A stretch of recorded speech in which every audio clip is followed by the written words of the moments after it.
आज जो हम पढ़ रहे हैं वो पढ़ रहे हैं ऑटोट्रॉपिक न्यूट्रिशन। तो बच्चों, जो प्रीवियस क्लास में हमने पढ़ा था autotrophs and heterotrophs. Autotrophs are those organism वे they can synthesize their own food, जो अपना भोजन स्वयं बनाए उसको हम ऑटोट्रॉप कहते हैं। और हेटेरोट्रॉप्स जो ऑटोट्रॉप्स पे डिपेंड रहे। जितने भी सारे प्रोड्यूसर है, प्रोड्यूसर यानी प्लांट्स, क्योंकि यही तो उत्पादन करते हैं, तो जितने भी प्लांट्स है वो सारे ऑटोट्रॉप्स है, ठीक है। और ह्यूमन बीइंग और जो प्रोड्यूसर पे जो डिपेंड रहे उनको कहेंगे हेटेरोट्रॉप्स। आज जो पढ़े वो ऑटोट्रॉपिक न्यूट्रिशन। तो देखो, ऑटो का मतलब होता है सेल्फ और ट्रॉफ का मतलब होता है नरिशमेंट, जो अपना नरिशमेंट यानी पोषण मिलना। तो जो नरिशमेंट सेल्फ हो उसको हम कहेंगे autotrophic nutrition. The mode of nutrition in which organism make their own food from a simple substance is known as autotrophic nutrition। जैसे ग्रीन प्लांट जो भी है वो सारे ऑटोट्रॉपिक न्यूट्रिशन यानी ऑटोट्रॉप्स कहलाते हैं, ठीक है। अब देखो, सीधी सी बात है कि ये अपना नरिशमेंट सेल्फ लेते हैं, यानी जो अपना खाना स्वयं बनाते हैं। तो बनाने के लिए क्या क्या है, तो एक टर्म आती है फोटोसिंथेसिस। एक बच्चों टर्म क्या आती है, फोटोसिंथेसिस, यानी भोजन का बनाना। इसको हिंदी में कहते हैं प्रकाश संश्लेषण। प्रकाश का मतलब होता है लाइट, फोटो का मतलब होता है लाइट, और सिंथेसिस का मतलब होता है सिंथेसाइज करना, फॉर्मेशन करना। उसी तरह से फोटो प्रकाश हो गया लाइट, और सिंथेसाइज का मतलब बनाना, यानी जो अपना भोजन स्वयं बनाए उसको हम क्या कहेंगे, ऑटोट्रॉप्स। और जो ये प्रोसेस है फोटोसिंथेसिस के द्वारा कंप्लीट होता है। देखो क्या लिखा है, the process in which plant make their own food with the help of chlorophyll. यहाँ एक नई टर्म आ रही है क्लोरोफिल। यहाँ पे एक नई क्या टर्म आ रही है, क्लोरोफिल।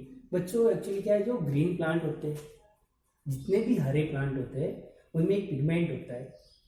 जैसे आपने देखा होगा कि जैसे ग्रीन कोई भी, जैसे नीम का पेड़ देख, जो नीम के पेड़ पे जो लीव्स है वो ग्रीन कलर की है, वो स्पेशल किसकी वजह से है, एक पिगमेंट है जिसका नाम है क्लोरोफिल। इस क्लोरोफिल की वजह से जो लीव्स होती है वो कैसी होती है, ग्रीन होती है। अब आप कहोगे कि बहुत सारे जो गमले गार्डन में अलग अलग कलर की भी होती है लीव्स, तो बिल्कुल होती है। तो उसमें क्लोरोफिल की जगह फाइकोबिलेंस भी होता है, कैरोटीनॉइड्स भी होता है, जेंथोफिल भी होता है, यानी अलग अलग पिगमेंट होता है। अगर ग्रीन की बात करें तो आप क्या वर्ड यूज करोगे, क्लोरोफिल। समझ में आ रहा है, ग्रीन पिगमेंट होता है वो क्लोरोफिल। तो जो प्लांट्स होते हैं वो इस क्लोरोफिल यानी ग्रीन पिगमेंट की प्रेजेंस में, सनलाइट की उपस्थिति में, यानी सनलाइट भी नेसेसरी है और क्लोरोफिल का होना भी जरूरी है। इन दोनों की प्रेजेंस में ये अपना खाना स्वयं बनाते हैं, यानी ये भी जरूरी है और सनलाइट भी जरूरी है। The process in which the plants make their own food with the help of chlorophyll in the presence of sunlight, जिसको हम क्या कहेंगे, photosynthesis. In this process plant convert solar energy into chemical energy, यानी जो solar energy है, क्योंकि solar energy उनकी पे गिरी, उसका किसमें उन्होंने खाना बनाया, यानी केमिकल एनर्जी। उसी तरह से जैसे फैन चल रहा है, तो फैन में क्या होता है, इलेक्ट्रिसिटी आपने प्रोवाइड की, तो और ये काम कर रहा है यानी मैकेनिकल वर्क कर रहा है। तो अगर फैन चल रहा है तो हम क्या कहते हैं कि इलेक्ट्रिकल एनर्जी किसमें कन्वर्ट हो रही है, मैकेनिकल एनर्जी। उसी तरह से ये जो खाना बनाया तो लाइट एनर्जी किसमें हो गया, केमिकल एनर्जी। तो जो फोटोसिंथेसिस होता है उसमें लाइट एनर्जी किसमें कन्वर्ट हो रही है, केमिकल एनर्जी। अब एक नोट है कि ये जो सारा काम सन के द्वारा है, तो जो सन है हमारे, जो सूर्य भगवान है, ये ultimate source of energy for all living organism. इस जितने भी लिविंग ऑर्गेनिज्म के लिए ये जो सन है, ये सूर्य भगवान है, ये अल्टीमेट सोर्स है, यानी सारा काम इनके द्वारा ही होता है, ठीक है। अब जो हम पढ़ रहे हैं फोटोसिंथेसिस के बारे में, क्या पढ़ा कि जो प्लांट्स होते हैं वो अपना खाना ओन बनाने यानी सेल्फ बनाने के लिए क्लोरोफिल की प्रेजेंस में और लाइट की प्रेजेंस में ये बनाते हैं, ठीक है। और ग्रीन लीव होती है वो मेनली वर्क करती है। जो खाना बनाया, तो ये इस प्रोसेस को हम क्या कहेंगे, फोटोसिंथेसिस।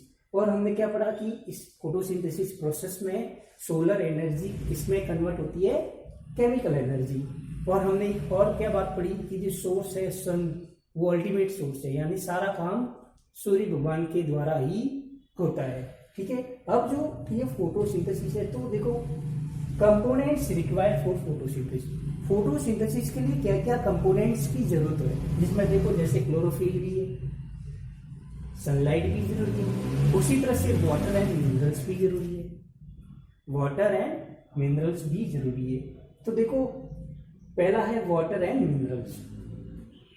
जो वाटर एंड मिनरल्स देखा होगा आपने, जो ग्रीन प्लांट्स होते हैं, जैसे आपने पानी दिया गमले में, तो आपने ऑब्जर्व किया होगा कि जो प्लांट है उनकी जो अंडरग्राउंड रूट होती है, मिट्टी के अंदर जो उनकी थ्रेड लाइक स्ट्रक्चर रूट होती है, वो एब्जॉर्ब करती है वाटर को। अब पानी दिया तो पानी के साथ मिनरल्स भी होंगे, बहुत जरूरी है मिनरल्स। तो जैसे ही वाटर और मिनरल्स है, ये प्लांट्स क्या करता है, रूट की हेल्प से एब्जॉर्ब करता है।